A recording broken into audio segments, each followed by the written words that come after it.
Good morning. I'm really excited to be here today. And You too. my question, I feel a lot of emotions and a lot of happiness and a lot of love comes from God for me. And I feel like I want to give it out. And as I'm moving along, I just sold my business and I've been trying to figure out my calling in life, and I guess that is my question. Is there such a thing as calling in life? Well, in the sense, we talked earlier about how you were source energy before you came into this physical body. And so, of course, you existed as consciousness, as a masterful creator, and as a powerful intender when you made the decision to come into this experience. And now that you're here in this body as a part of that consciousness, you are exploring and coming to more clarity about who you really are and what you're really wanting. And so it would be accurate to say that even before you came into this physical body, that you had very clear intentions about being an uplifter, about assisting others, about living life on purpose, about being a deliberate creator, about fulfilling your life's purpose, about understanding your guidance system, about coming into alignment. Because before you came into this physical body, you understood all of those laws of the universe. You held holy your understanding of your own worthiness. You didn't feel like you were someone coming to be tested or someone to prove some sort of worthiness. You knew that you were a masterful creator coming into an environment that would inspire you to your specific desires and purposes. So it would not be accurate for us to say that you picked all of that intentionality up along this physical trail, because certainly you are an eternal being who had much intention as you came in. But the intention that you found along your physical trail and what you've put into your vortex, that really is that purpose that is calling you. In other words, sometimes physical beings want to make it sound like before they got here, someone else decided who they were supposed to be, who they were, and what they should get done when they got here. And none of that is the case. Sometimes physical beings think that there is some version of them that God or someone has that they now have to figure out, get on the right path, and live up to. And that's not accurate either, because you are a creator in the same way that you know that God is a creator. You are a creator not only of your path, but you are the creator of the manifestation of that path. Everything about your experience you are the creator of. So the best way that we can define what your life's purpose is that your life's purpose is to be the creator that you were born to be, which means you intended to explore, and you intended to know what you don't want. You intended to know what you do want. But most of all, you intended to be aware of your relationship with this source energy. And that's the thing that so many people have sort of forgotten about, because when you're born into your physical body, and those big ones who got here before you did seem to be running the show, and as they see you, as they behold you, as they hold you as their object of attention, most of them, for most of you, made it very clear very early on that your life would go better for you if you listened to what they had to say. And that if, as you listened to what they had to say, if you defied them, it didn't go very well for you. In other words, they made it quite clear that you were best served by matching your intentions and your behavior to what they thought was the best idea. And so even though in most cases they were extremely well-meaning, what they did not realize that they were accomplishing is that they were training you away from your own guidance system, because you can't serve two masters. You cannot make your decisions about what you will do based upon what your mother thinks or your father thinks or your lovers think or your peer group thinks. You can't make those decisions and at the same time be in perfect vibrational alignment with all that you have intended. And what makes this a little confusing, and we want to clear this up right here and now, is that when you ask for these things, as our friend was talking about choosing, as you ask for things in life that you want as you're moving through life day to day, you're asking so incrementally that there's not a human that we have ever met, and we are aware of all of them, who could accurately explain what they have put into their vortex, because you've done it over such a long period of time, and you've done it so incrementally, and this amended, evolving version of who you are vibrationally and spiritually and soul wise and inner being wise, it has been becoming over such a long period of time.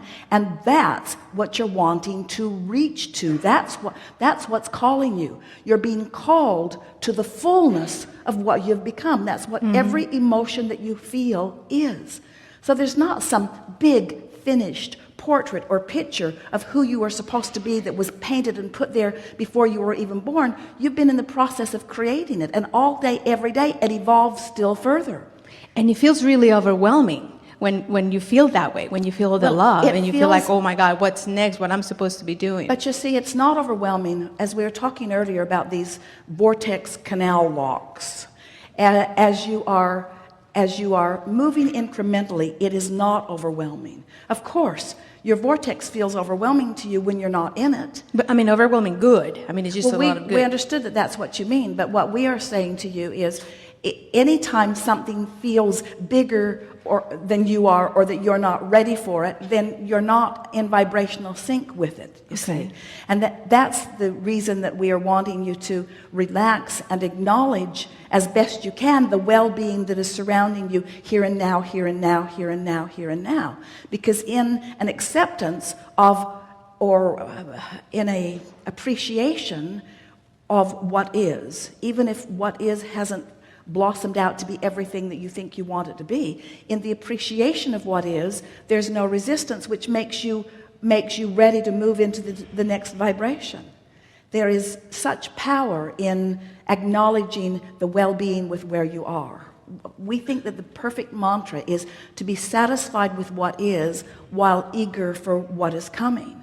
Is the very best vibrational stance to be in, you see. So your calling, so let's make these points very clear. Your calling was, you're being self-called. You're being called by your broader self. But who created that broader self? You did. So you're being called by you. It's important to understand these vibrational aspects of yourself. We've used over the years the analogy of the guidance system, that a part of you already is where you want to be and is always offering that signal. And by feeling for it, and bit by finding it, you not only find comfort and satisfaction and ease and clarity and exhilaration, but you also find the vibrational stance that then allows the cooperative universe to yield to you the path and all of the details to all of the manifestations of all of the things that you want. Humans often think that they are here to create things, even empires, or even movements, or even manifested things. And while all of that certainly is part of this spiritually based exploration into the expansion of who you are, what you really are the creator of is you. And so when you accept that both parts, the non-physical, the vibrational part, and the physical manifestational part of you are you, and that your emotions hold the key to the alignment between them, now you can be very clear about where you stand in any moment in time. Now there is no confusion about anything, you see.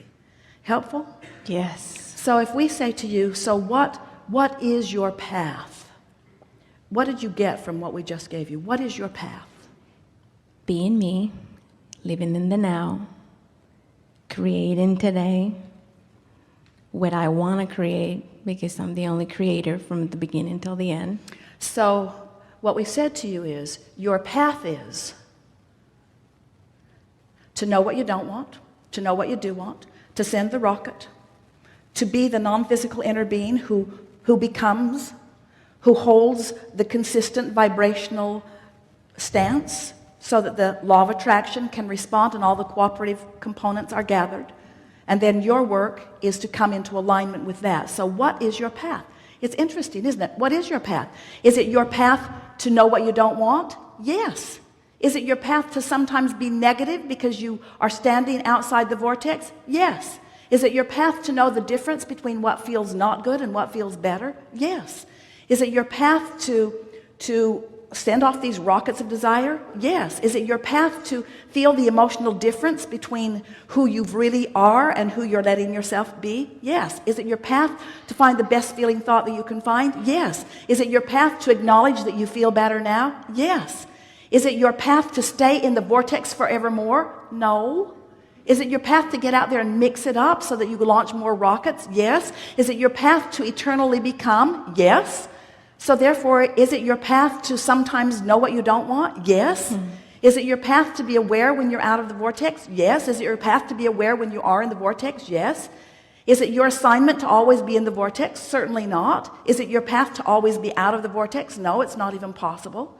Is it, so by path, what do we mean by, is it your destiny? Is it the expectation of God? In other words, what's this path all about? You can't get off your path. You can't get off your path.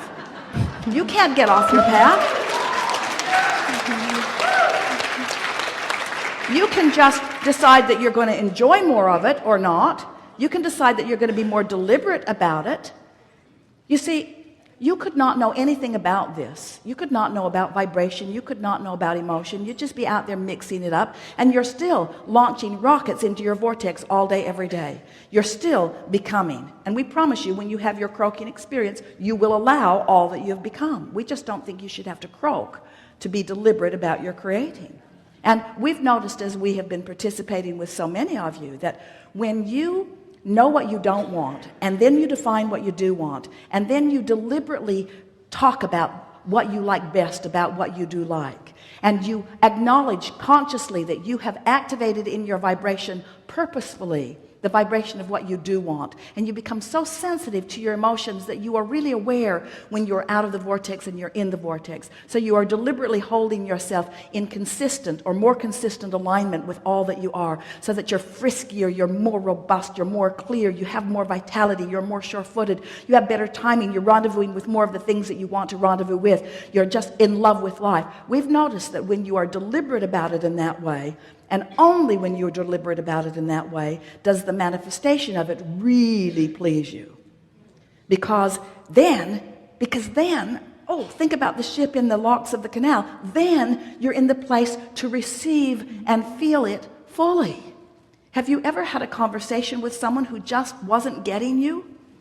Yeah. And you were so worth getting. Oh, yeah. You had such a good point. You were making such a good point, and you so wanted them to get it, but they weren't getting it because they weren't ready for the vibrational blowback experience that you were giving them. They weren't ready, you see. And so when you deliberately prepare yourself, there is a satisfaction in remembering that you knew what you didn't want, and remembering that you launched a rocket, and even recalling that you weren't all the way up to speed with it, and then remembering the thoughts that helped you to click in, and then remembering the improvement that you began to feel, and beginning to remember how much happier you were feeling, and then to begin to watch this cooperative universe at your beck and call yield to you the incremental details of things that would satisfy and delight you. Friends, that is where the feeling of worthiness comes from. In other words, that feeling that so many are yearning for, that's that feeling. It's that feeling of knowing your capability, knowing your value, knowing that you're in the right place at the right time, knowing that you can't get it wrong, knowing that you're right on your path, knowing that you are eternally expanding, and most of all, knowing that you get this emotion thing, knowing that you get the vibrational part of it, knowing that you're molding the clay of energy, the clay of vibration, and that you're playing it just right, and that you're winning again and again. You're winning. You're winning because you're consciously involved in the forward motion of your own life experience. And you reach the place where it doesn't matter to you what one other person on the planet is doing or thinking about what you're doing. Because all of that is irrelevant. All that is relevant is your relationship with the powerful becoming that you cannot stop, no matter how hard you might think you could try. You can't get off your path. Yes. Good to know. Thank you.